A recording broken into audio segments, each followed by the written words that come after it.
voir comment utiliser le logiciel Scratch. Alors dans un premier temps, il conviendra de changer l'arrière-plan du projet. Alors on remarque que l'arrière-plan se trouve ici.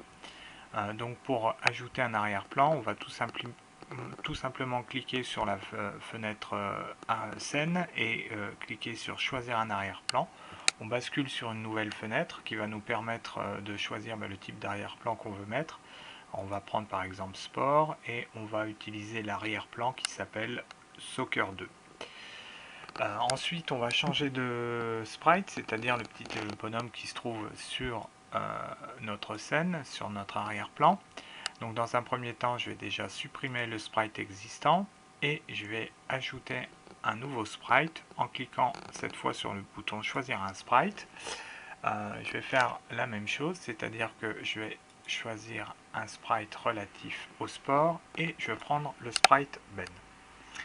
Alors il convient maintenant de modifier la couleur du maillot et des chaussettes de ce sprite. Donc on va cette fois utiliser l'onglet costume et on remarque que notre sprite effectivement est modifiable en termes d'éléments. Alors on va choisir une couleur, moi je vais prendre une teinte de bleu, par exemple celle-là, ouais, c'est très bien. Voilà. Tac. Et je vais donc prendre l'option remplissage de manière à remplir les différents éléments qui vont me permettre de modifier la couleur. Donc je sélectionne tous les éléments, je vais également m'occuper des chaussettes et on se rend compte que le sprite est modifié. Alors je vais renommer ce sprite en l'appelant Ben droite. On verra quelle est l'utilité de faire cette opération par la suite. Et je vais surtout en modifier la taille. Pourquoi je vais en modifier la taille? Parce qu'on voit que le sprite il est beaucoup trop grand par rapport à l'échelle de l'arrière-plan.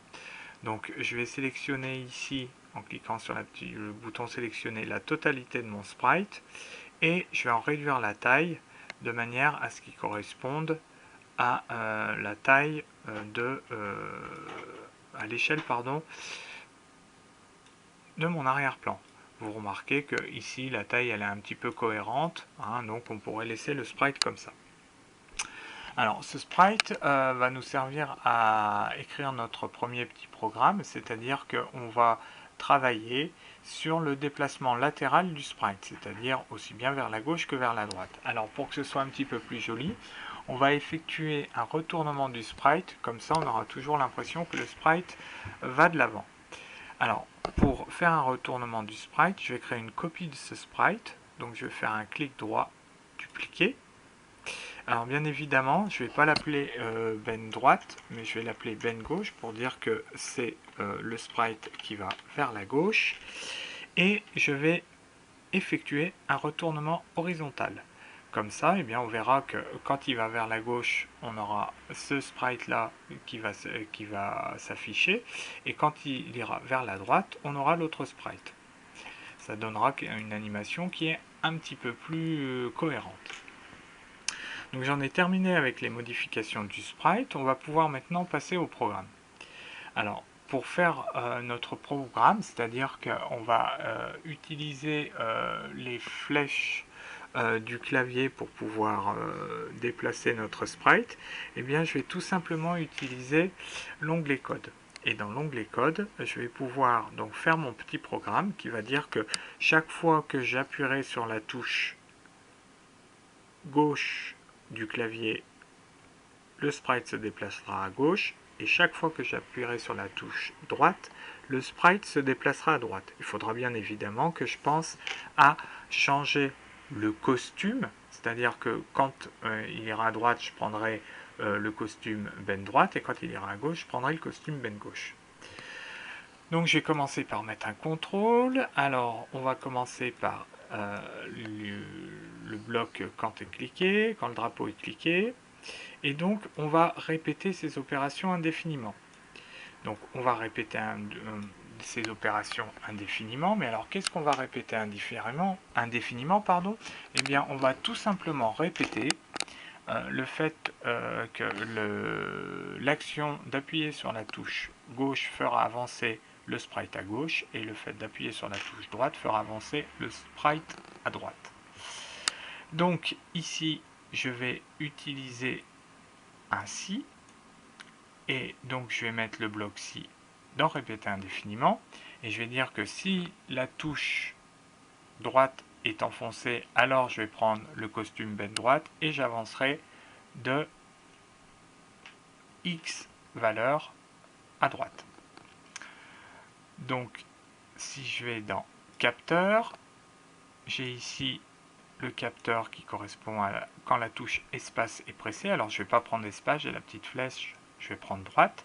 Donc quand la touche droite est pressée, en apparence, donc je vais basculer sur le costume bend droite, d'accord.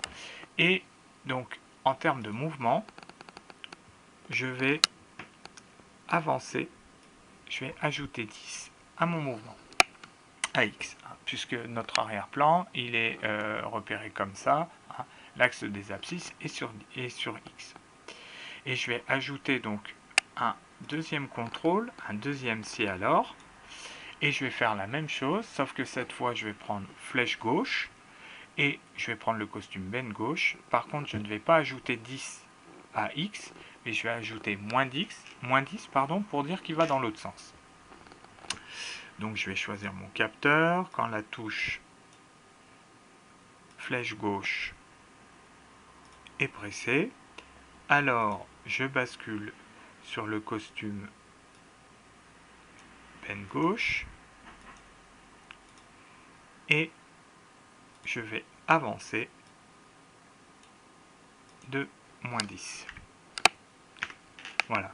Alors, pour vérifier que mon petit programme fonctionne, je vais cliquer sur le drapeau commencer et effectivement, quand j'appuie sur la flèche de droite, mon sprite va à droite avec le costume droite et quand j'appuie à gauche, mon sprite va à gauche avec le costume gauche.